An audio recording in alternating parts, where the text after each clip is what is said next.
Hey, the Oscar nominees were announced this morning, and I'm looking at them now. I feel very unprepared. Last year, going into the Oscars, I felt like I was in a pretty good place. I had seen a lot of the major contenders with a lot of awards, like I'd seen The King's Speech, I'd seen, um, what's the arm is trapped under his boulder? 20, 27, 127 hours? Is that what it's called? Oh my gosh. Last year was so last year. Anyway, I feel very unprepared right now. I'm looking at this list, and I like to make predictions, and I like to know what's going on. And this list is a bunch of things that I haven't seen, and a lot of them I don't care about.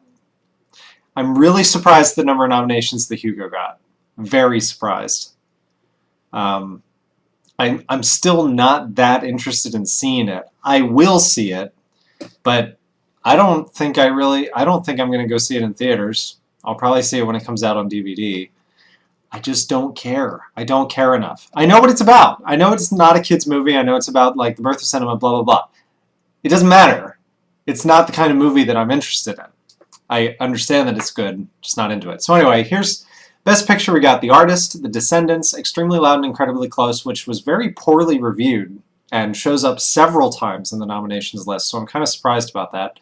The Help, Hugo, Midnight in Paris, Moneyball, The Tree of Life, and War Horse. Out of these 9 films, I've seen one. I've seen Moneyball. And it was great. It was great.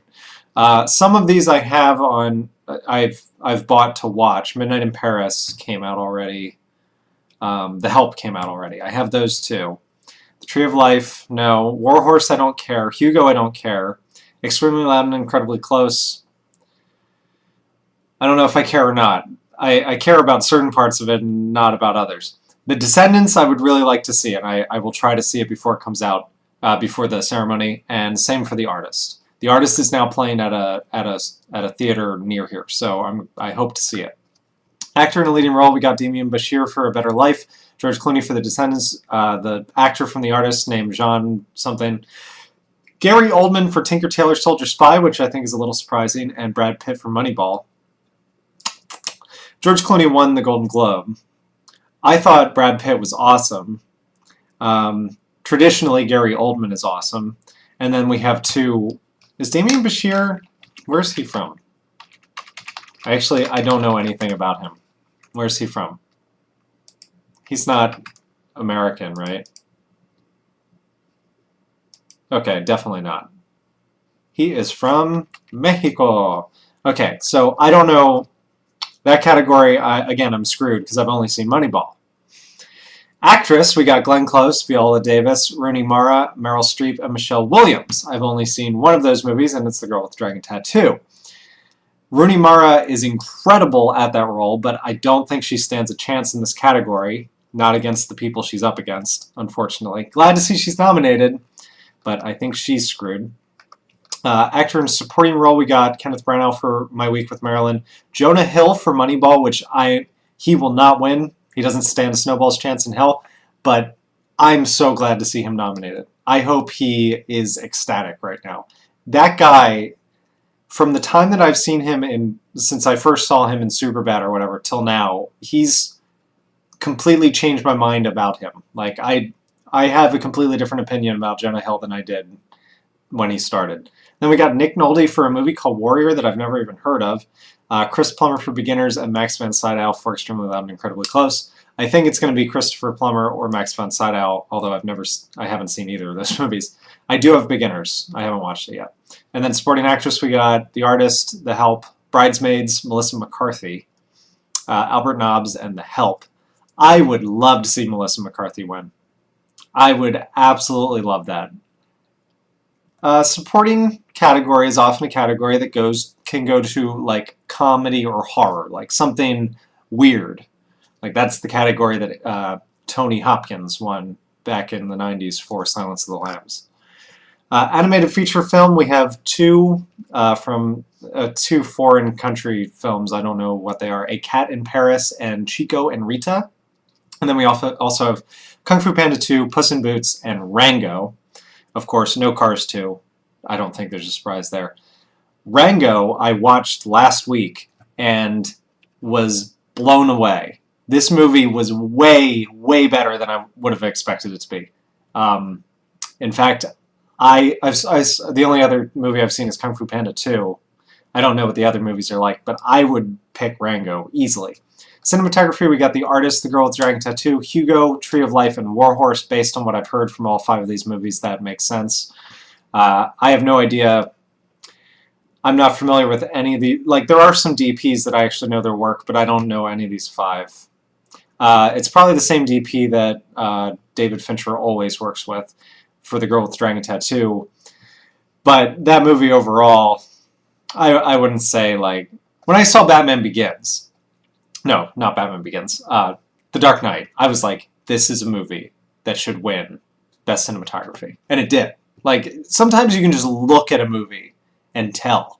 Like, Children of Men. Children of Men is a fantastically shot film. These 5, I don't know for sure, but Girl with Dragon Tattoo, I was not that impressed.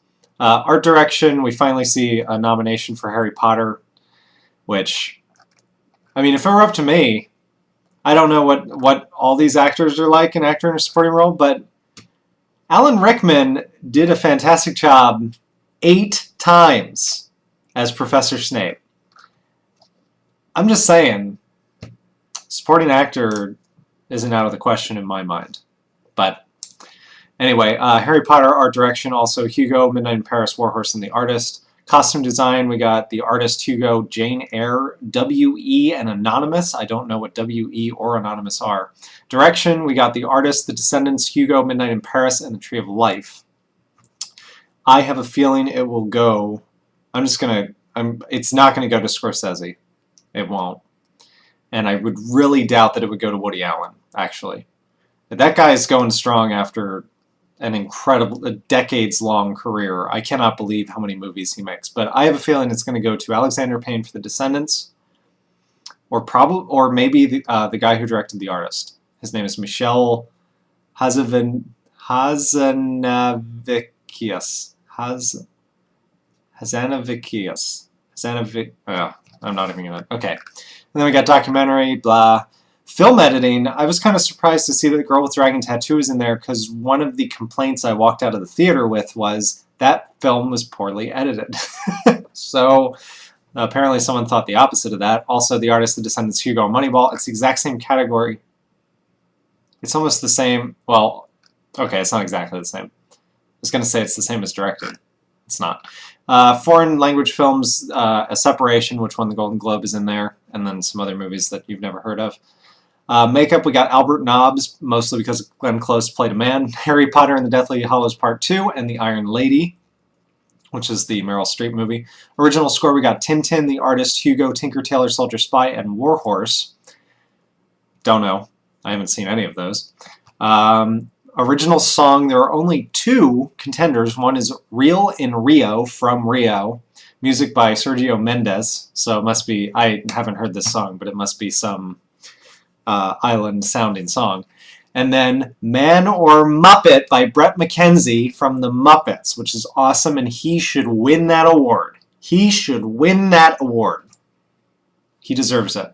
That song, first of all, it's the best song in the movie. Second of all, hysterical and completely serious. You could listen to that movie or you could listen to that song in the context of the movie, and it's really not funny. It's not funny at all. It's completely dead serious. But that's what makes it funny, which is pretty much the basics of the Flight of the Conchords. If you've ever seen them or heard them, this is one of the guys from the Flight of the Conchords, and he's great. Short films, don't care. Sound editing, we've got Drive, Girl with the Dragon Tattoo, Hugo, Transformers, and Warhorse. I would imagine that all 5 of those are probably worthy to be in there. Sound is something that's tricky and hard to predict and hard to tell. It's not something that I wouldn't even say it's something that I can tell which movies are going to win sound editing or sound mixing, which has the same except for Moneyball instead of Moneyball instead of Drive, and then everything else is the same. Visual effects, we got Harry Potter, Deathly Hallows, Hugo, Real Steel, Rise of the Planet of the Apes, which is their only nomination, Transformers, And no Sherlock Holmes 2, which I really, really, really wanted in there. But no. I would love if it goes to Harry Potter. I don't know. It might go to Rise of the Planet of the Apes because A, it's the only thing it's nominated for, and B, there's so many things that movie was probably overlooked on. And I've heard enough good things about it that it might just get it. And then finally, last thing, we got writing. Adapted screenplay, we have The Descendants, Hugo, Ides of March, which that's their only nomination, Moneyball, and Tinker Tailor Soldier Spy, which I think is surprising because of the poor reviews, both for the Ides of March and Tinker Tailor Soldier Spy. I could see this easily going to Moneyball because Aaron Sorkin. I would love to see it go to The Descendants, not because I've watched it yet, but because of the things I've heard about it, and because it was written by Jim Rash, who, if you watch Community, that's Dean Pelton. Dean Pelton's the guy who's always walking in drag, or like he's a crazy character. Well, guess what? He adapted that book. Isn't that weird? I think it was a book.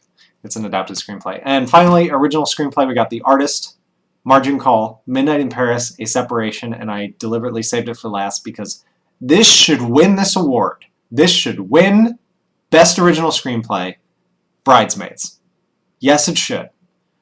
Comedies are so overlooked by the Academy. And it's just something I'm going to have to deal with, I guess. No comedies, nothing even that fun. The Artist is probably the closest thing to funny that we have in Best Picture. Hugo, Midnight in Paris, but I'm sure that has plenty of Woody Allen typical stuff. Anyway, Best Original Screenplay better go to Bridesmaids, or I'm going to be really upset. I'm going to be really upset. But anyway, I've gone on way too long. I'm sure I will not stop talking about the Oscars until they're over, so I apologize in advance. But you don't have to watch or listen to the podcast because I'm sure it's going to come up there too. Okay, well, this has gone on too long, and I'm out of here. Thanks. Click.